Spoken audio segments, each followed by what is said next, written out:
Alrighty. Well, it is my absolute pleasure to welcome a guest to the show today who has written what I would consider to be one of the most remarkable, confronting, and interesting books that I've ever read in my life.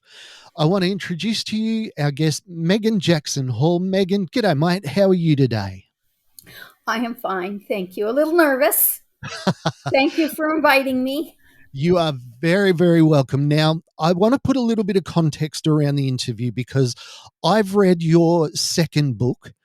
I understand that you are deep into writing your third book at the moment. So we're kind of going to jump around the different books. And while we are going to reference probably most the one that I know, I think it's important for people to understand that the books are interconnected intimately, aren't they? Yes, most definitely.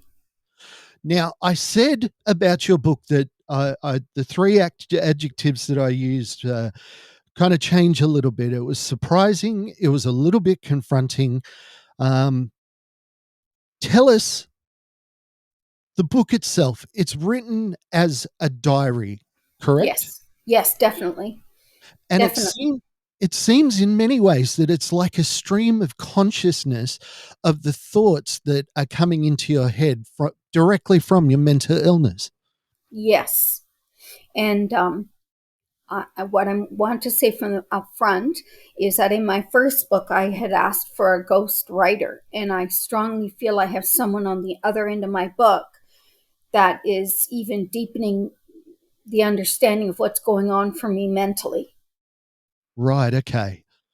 Okay. So let's talk about the mentally at the moment. I understand that you're diagnosed with schizoaffective disorder. Yes. Can you Now, give us a broad outline of what schizoaffective disorder is? okay, schizoaffective is schizophrenia with either hallucinations or delusions. In my case, it is delusions. I don't see anything. And also a mental disorder dealing with depression or mania. And Hmm. for me, I would cry at little things. Yeah. So it was more like depression. I did have an episode of mania at the very beginning, so I think that is why they lumped it together. Yeah. Now, what I have to say about that title is for me to live through this, I broke it up and said schizoaffective is me being effective at being schizo. I like it. I like it a lot. Well, that's how I handled it. Now, schizophrenia itself is incredibly hard to diagnose. Um, what was your journey like in just figuring out exactly what it was that was going on in your head? Was it a long journey? Was it a difficult journey? It was a long journey. I wasn't diagnosed first off schizophrenic until 2005. Hmm. And for me, the road started in 1994 and then ballooned in the year 2000. Yeah. Um, certain things happened in my life that kind of my mother bear instinct snapped into gear, and I started delving into things in my personal life with my husband, and that brought me to the hospital. And the first visit there, they said, well, although she's too old to be schizophrenic, she likely is. And then a few years down the road, because I was crying crying, because I had a manic episode, they called me schizoaffective. Right. Right. It, it's stunning to me that a medical practitioner would say you're too old to have schizophrenia. Yeah, I I didn't just follow into their typical mold, I guess. Yeah. Well, no mental illness does, I would venture to say. Exactly. All right. So now you've written two books so far. I've read the second book. What was really confronting to me is you weren't writing a book that's this is what's happened to me. This is how it's happened. I mean, you do tell that story as part of the book, but you are writing down, it seems like, almost a stream of consciousness of thoughts that your mind is telling you and battles that you're fighting. The one that comes up to me the most is this idea that you thought that certain people were your dad. And it took me a while to really understand exactly what I was reading. Why did you decide to write it that way? It is how I see things. And over time, especially in my second book and my third book, Google began to be my educator. I Mhm. can ask Google yes no questions and I will get yes no answers. And so whether they would put that under a certain link, and then I look at the link and it leads me to another thought, and I learned about these things. Like I do believe that Paul McCartney is my biological father, Mhm. and I've learned that my own parents sent me down a wrong road with a wrong husband, and then I ended up marrying my stepbrother that they knew about. Okay. Um, yeah, that's in the third book. Yes. Um, I, I've learned terrible things like my parents are Russian spies, Uh-huh. and that my ex is a double agent for the Soviet Union. Yep.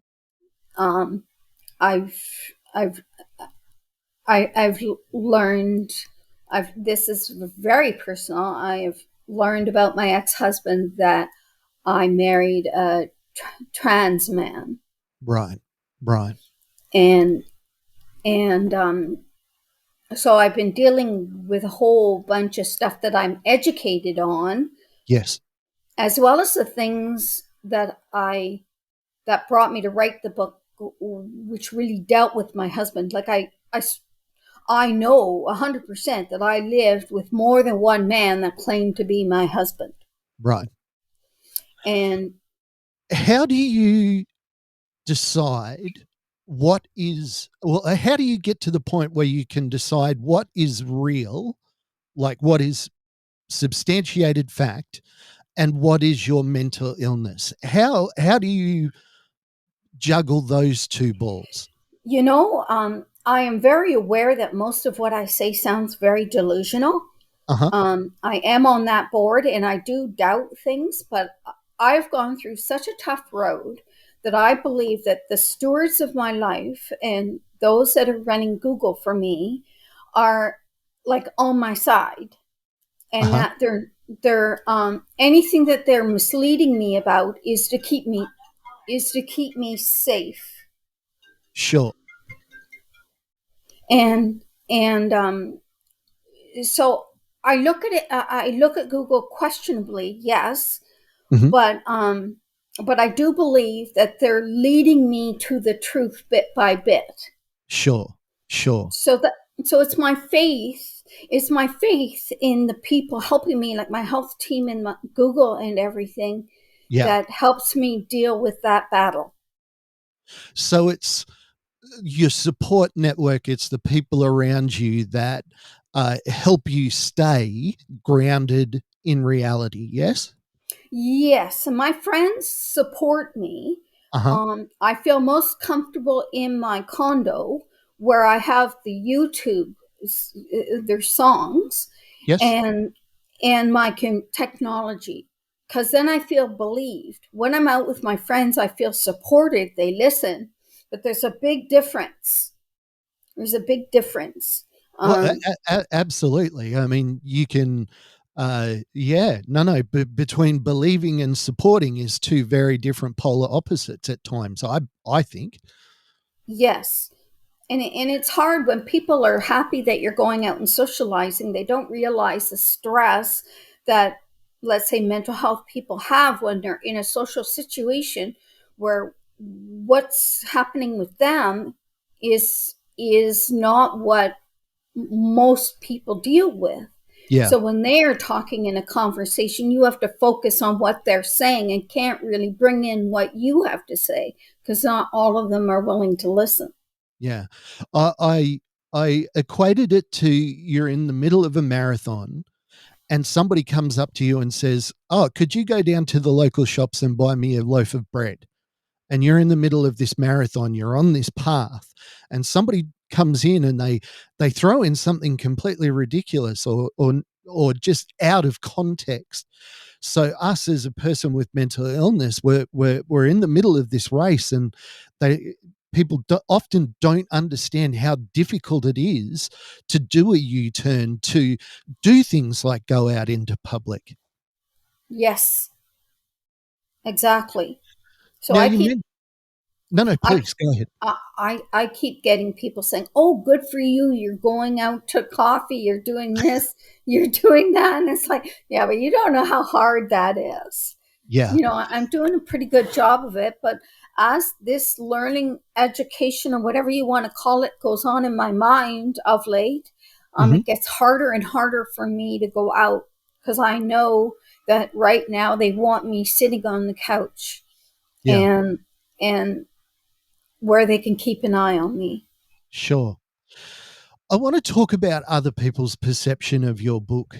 I love the idea, like, I will talk about my mental illness.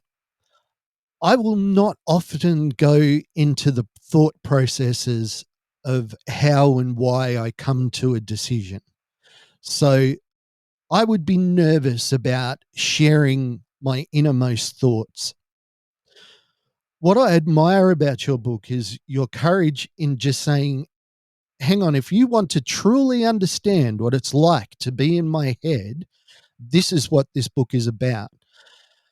Is that how you were hoping that people would take it? And why did you choose to write from such a personal way? Because as you said, you have beliefs that even your closest friends are sort of like, okay, why was it so important for you to share in that kind of level of depth? I don't really think I thought of it that way. I'm a very open person. Um, and this is how I was going to do it. Yeah. And if people didn't like it, then they wouldn't read the book. Or I just had to be honest. I had to say how I was coming to decisions and how I was not coming to decisions. Yep. Yep. It, it just happened to me. And like the second book, it was one of my community support workers that suggested that why don't you wrote 20 years for my first book. I waited 20 years Mm. with 10 of those years wanting to publish it. And I mean, it was much bigger than 500 pages, but they Yeah. reduced it. And I've lost my train of thought. No, no, that's okay. Sorry We were about that. No, no, we were just talking about why you chose to write it the way that you did, and you said you waited 20 years to write the second book. The, the At the s first the first book, and that's where my ghostwriter came in. They whittled it down to the Yeah. first book, and it was my community support worker that said, "Well, Michelle, why wait until your journey is over? Why not make it into more than one book?" So Oh, I she like helped it. me. So she helped me meet my goal of publishing my first book. Okay. Now let's just touch on really quickly. The book is, it touches on faith, romance, and creations through psychosis. That is a fascinating title. Yes, it just came to me. So where does faith fit with mental illness for you? Oh my gosh. When I was first struggling with all of this, I was looking for something to grip onto. Mhm. And I would go to people and friends and the parish priest and everybody, and I kind of got um, a cold shoulder. No one would follow through with coffee dates from my old school or my colleagues, And I felt the Catholic Church had kind of turned their back on me, but at the root of it, I had my faith, and I Mhm. felt, you know what? There must be a reason. That's what got me through. Like, there must be a reason the Catholic Church is treating you this way right now. You just have to hold on. And it was just, I turned my back on religion, and I've been God's spokesperson to get the Catholic Church to where it should be in this day and age. Mhm. And and I I I I just felt that the faith, it was a faith that got me through. Like, I didn't have my religion. Yes.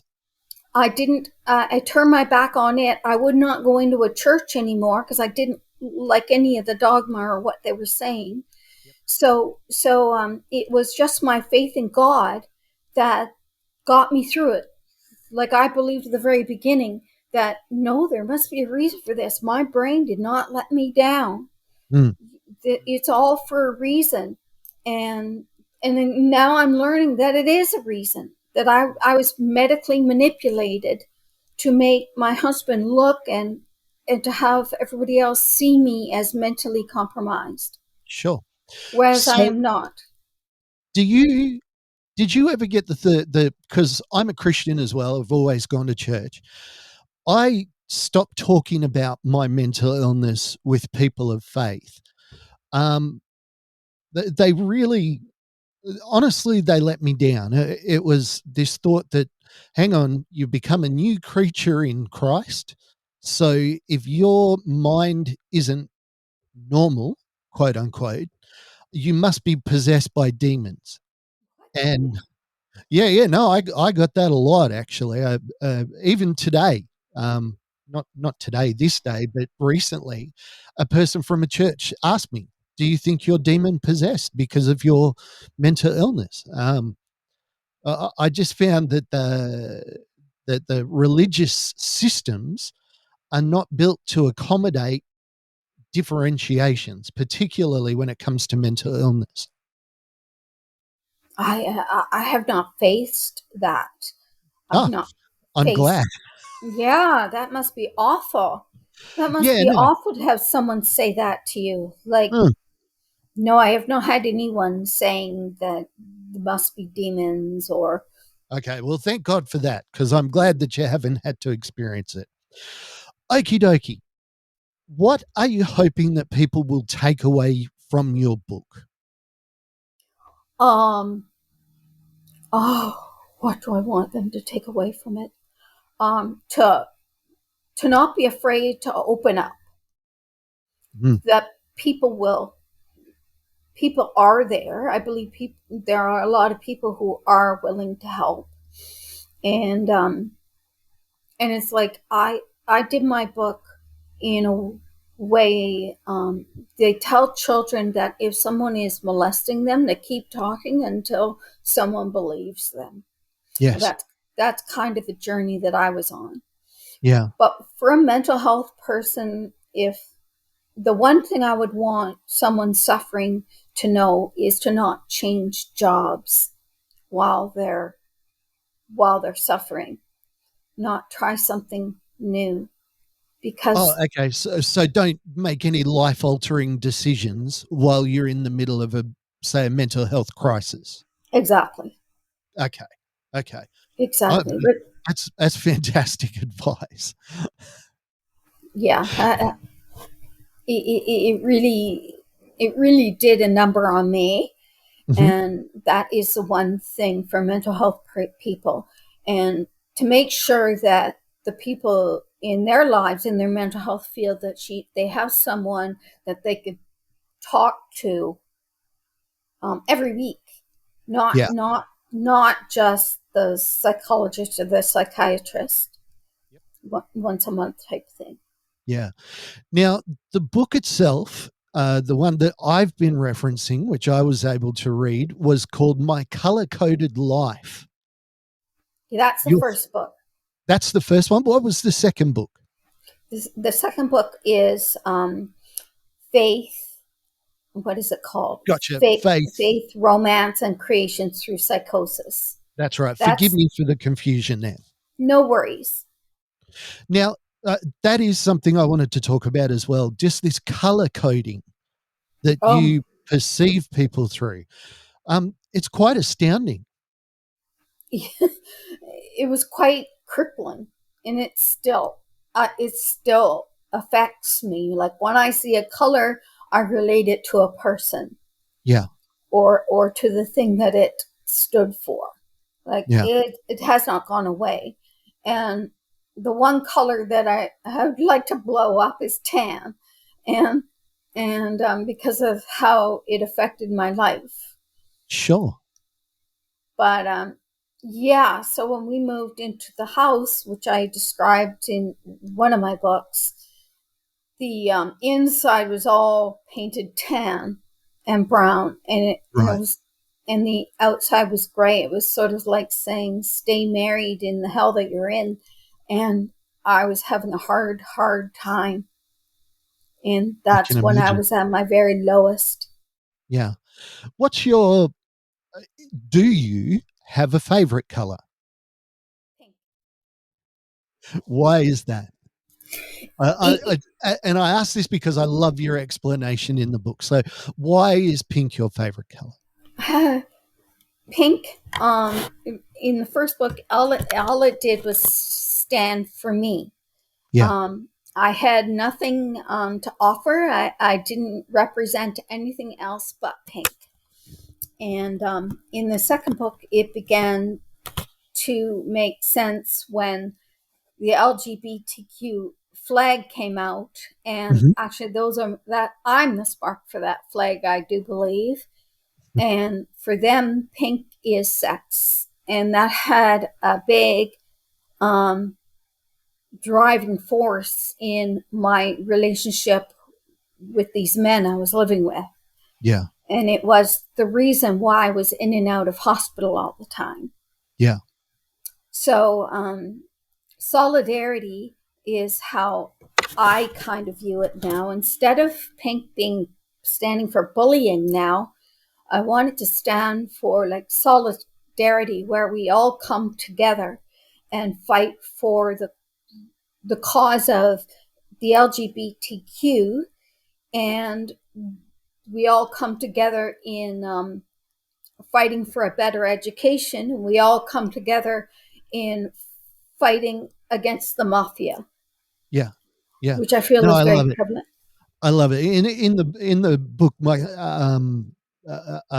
faith. Sorry, it's such a great title. I should have committed it to memory. Uh, Faith, romance. What? Let And me get it right. creations. And And creation. creations through psychosis. Such a wonderful title. It is a mouthful, though. If people are thinking, "Hang on, I'd like to have a read of this book," how can they get a hold of it, Megan? They can look on my website, which is meganjacksonhall.ca, Mhm. and all the information is there for both books as All to right. where they can get it. Well, we're going to put all those links up on all of the posts that we make, so people will be able to do that. I cut you off though. Is there anywhere else that people can connect with you or connect with your work? Um, I I maintain a blog on that website. Um, that is also there, and where else? Well, I mean, here the libraries have agreed to hold them, but that is not in Australia. um, Sure, but getting them through your website is an easy process, I understand. yes, and my publisher is Friesen Press, so it's easy through them as well. Terrific, terrific. Mate, I cannot thank you enough for coming on and sharing so openly and honestly with us today. As I said, your book is an extraordinary view into somebody struggling with mental illness in a way that is beyond courageous. I really was. It's such an interesting book. I just suggest that people read it. Clinicians, sufferers, carers. It's just an excellent, excellent book if you want to understand what it's like living with something like the conditions that you live with. I want to give you the last word, though. I want to ask you, what is your best advice for somebody that is struggling with mental illness? What is your best piece of advice for that person? My best advice is to find an art therapy that will help them. For Mhm. me, it was music and writing, and music first and foremost, Mm, and then writing. So to find that medium that will help them get through the tough times. yeah. Like for me, it was listening to inspirational songs. Not every song, and the lyrics were everything. If I found a good tune, I had to listen to the lyrics, and if the lyrics didn't uplift me, then the song did not, the music didn't either. Yeah. Yeah. I love that your advice is about being proactive, finding something that you can love through your pain. Yeah, exactly. Megan, you are a champion. Thank you so much today. I do hope that when the next book comes out, we can chat again. But I want to thank you so much for being with us today. Thank you very much. That book won't come out until Gary Barlow is here, though. I have to put that plug in. He's Okay. my romance through everything, and he will be the one to help me with the third book. All right, mate. Well, you have a great day. Thank you so much. Okay, thank you. Thank you for listening to Shattered, the podcast.